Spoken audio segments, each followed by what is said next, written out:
straight games for the first time since 1965. Well, it has been all hands on deck for Pittsburgh. Starling Marte has been the offense's main catalyst. During his 17-game hit streak, Marte is hitting near 400 with 7 home runs. Will the Marte Parte continue? Remarkable pitching performances from Daniel Ponce de Leon and Austin Gomber. Both are making their first major league starts, and neither allowed a hit through 6 innings. And while Wednesday's starter Jack Flaherty, with his 20 career starts, seems like a grizzled veteran compared to Ponce de Leon and Gomber, he is also a rookie. The last time St. Louis started 3 rookies in a series, excluding September roster expansion, how about 1959, when Bob Gibson, Ernie Broglio, and Marshall Bridges all pitched in the same series against Philadelphia? So could Flaherty keep pace with his predecessors on Wednesday? On the Red Sox in the East, the Astros continue to lead the West, but the Mariners and A's are not far behind.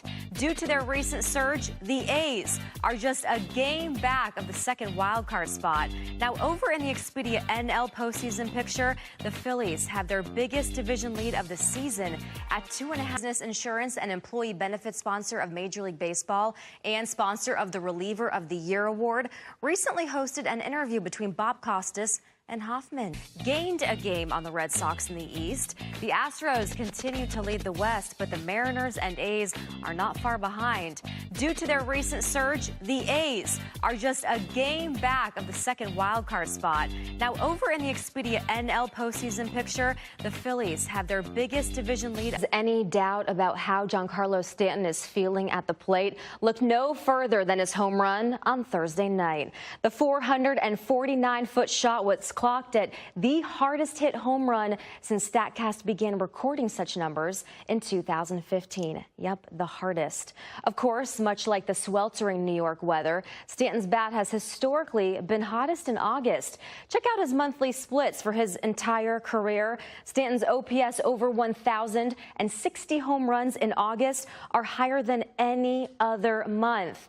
And with no Aaron Judge in the lineup for the Bombers, there is no better time for him to stay hot than right now. So can Giancarlo's bat continue doing damage on Friday?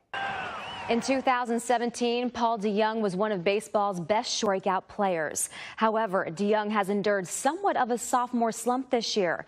Hampered by a broken hand that he suffered at the beginning of May, DeYoung's OPS entering Friday is more than 100 points lower than in 2017. But thanks in part to a tip from fellow second-year Redbird Harrison Bader, DeYoung thinks his struggles can be pinned on where he holds his hands at the plate.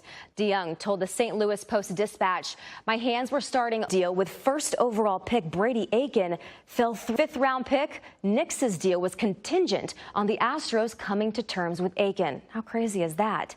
So then, without a deal, Knicks was left high and dry through no fault of his own.